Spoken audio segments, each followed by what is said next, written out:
शहजाद चौधरी साहब, नकवी साहब ने फरमाया जब पिछली जुमेरात गुफ्तगू की और कल रात की, उन्होंने कहा कि वजीर आजम 16-18 घंटे काम कर रहे हैं मगर सिर्फ फायर फाइटिंग हो रही है, इससे कुछ होने वाला नहीं। अब वो कह रहे हैं कि शहबाज शरीफ ही 5 साल वजीर आजम रहेंगे और हुकूमत ऐसे ही चलती रहेगी। क्या 5 साल वजीर आजम शहबाज शरीफ फायर फाइटिंग ही करते रहेंगे, ये हुकूमत भी फायर फाइटिंग में ही वक्त पूरा करेगी? देखिए, उससे पहले जाने से पहले, और मैं सवाल आपका जरूर जवाब देता हूं, लेकिन देखिए मोहसिन नकवी की जो मेरी समझ में बात आती है, उसने दो चीजों की बात की है आपके सवाल के अंदर, जो दो मुख्तलिफ आरा जिनका आपने जिक्र किया। एक है कि क्या निज़ाम का मसला है, यानी उन्होंने निज़ाम के स्ट्रक्चर की तरफ इशारा दिया है कि ये निज़ाम मसला है, या निज़ाम के किरदार का मसला है। मुझे यूं लगता है कि एक जगह पे जब वो कहते हैं कि ये निज़ाम ऐसा ही रहेगा, ये हुकूमत अपनी कहीं नहीं जा रही, इसी जगह पे कायम रहेगी, वो उस वक्त उस निज़ाम की बात करते हैं जो स्ट्रक्चर है। और जब वो कहते हैं निज़ाम गिर चुका, तो इसका मतलब है कि उसका किरदार गिर चुका, उसकी गवर्नेंस गिर चुकी। और उसकी वजूहात क्या बनती हैं? वो जितने मर्जी जिसके मर्जी एहसानमंद हो, मोहसिन है, एहसानमंद भी होंगे किसी के, तो जितने मर्जी एहसानमंद हो, उनको बहरहाल चाहे किसी बुजुर्ग ने बताया या उनको खुद से समझ आई, वो एजेके को देखते होंगे, वो जीबी को देखते होंगे, वो खैबर पख्तूनख्वा को देखते होंगे, वो बलूचिस्तान को देखते होंगे, और ये देखते होंगे कि एक अदारा है, हमारे पूरी कौम लगी है उस जंग के अंदर, और एक जंग है जो कि बढ़ती जा रही है। उसके बाद कॉकरोचेस का जिक्र शुरू हो गया पिछले हफ्ते, 10 दिन 15 दिन के अंदर। ये तमाम कॉकरोच और तमाम जो प्रेशर्स हैं, ये मिलके इंडिकेट करते हैं कि जो रियासत और हुकूमत जहां पे होनी चाहिए, हुकूमत ही रियासत की जिम्मेदार है, और जहां पर रियासत नहीं है, इसका मतलब वहां हुकूमत नहीं है, चाहे वो सूबाई हो, चाहे दूसरी वफाकी हुकूमत हो।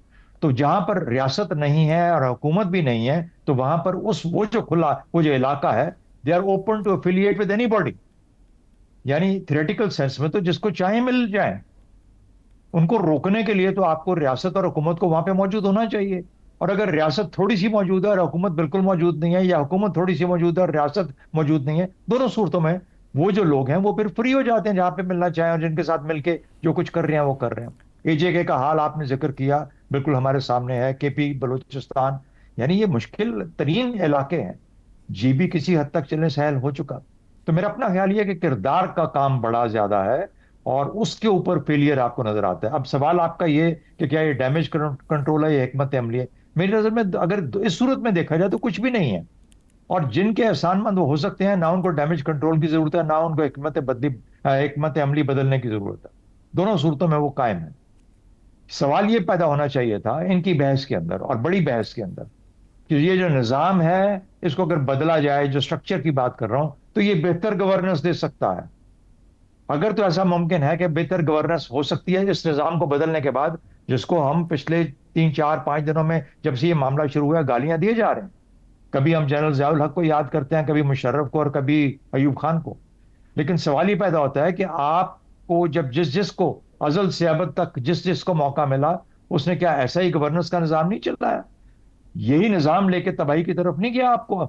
तो अगर ऐसी बात है तो फिर उस सूरत में मेरा अपना ख्याल ये है कि दो मुख्तलिफ तरीकों से इसको देखने की जरूरत है, कि आपका किरदार गिर चुका, निज़ाम तो फिलहाल ऐसा ही है। अब ये ठीक है या गलत है, मैं इसके ऊपर कमेंट नहीं करूंगा, लेकिन बाहर सूरत हम सबको सोचना यूं चाहिए कि क्या वो कौन सा निज़ाम होगा जो हमारे किरदार को भी बेहतर कर पाएगा। शायद ये ज्यादा अहम सवाल हो। दुरुस्त हो गया।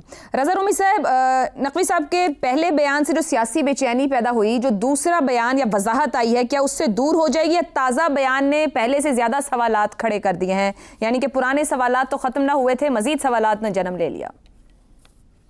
जी बिल्कुल, सवालात को जन्म दिया है, मगर मेरे ख्याल से थोड़ी सी बैक ट्रैकिंग भी हुई है, और नकवी साहब की तरफ से भी और दूसरी जानिब से भी।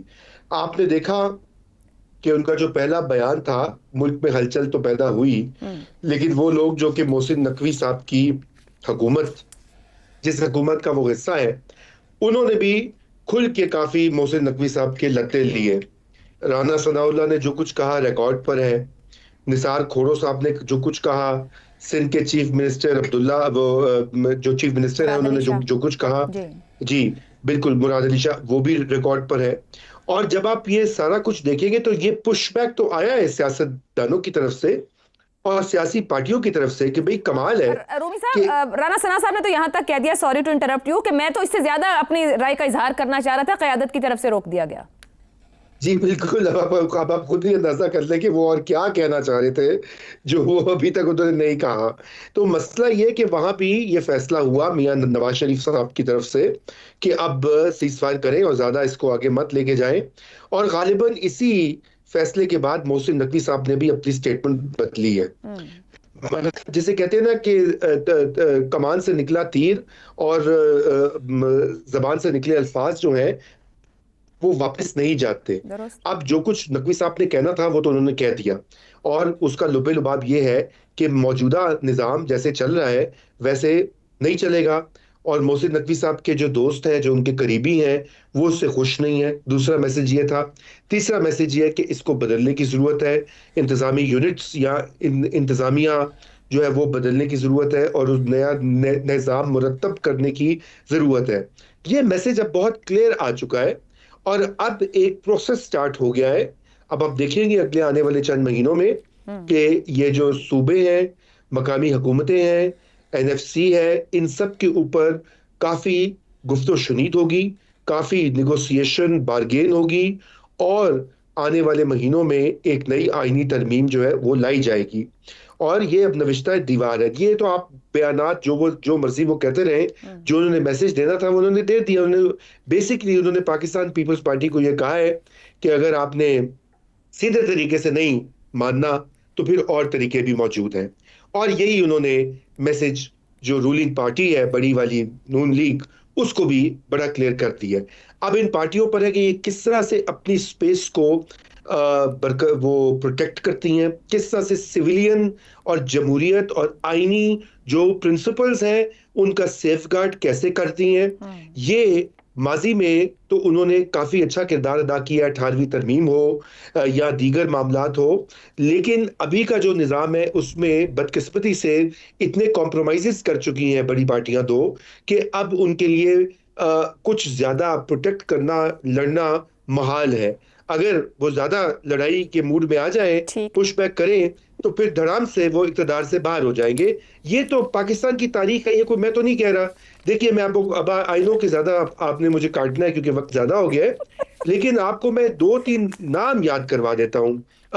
मोहम्मद खान जुनेजो, मीर जफरुल्लाह जमाली, और उसके अलावा पाकिस्तान के जो पहले 10 साल थे उसमें वज़ीर आज़म की कतार लगी हुई थी। कुछ ब्यूरोक्रेट्स थे, कुछ सियासतदान थे, और आपने देखा ठीक हो गया कि वो आते कतार भले लगी रही, मगर जब थोड़ा बहुत वक्त भी मिला है फिर भी नताइज तो आवाम को ना मिल सके। यानी कि पैगाम यह है कि हुकूमत तो 5 साल पूरे करेगी, मगर निज़ाम में ऐसी खामियां खराबियां मौजूद हैं जिन्हें दुरुस्त करना लाजिम है।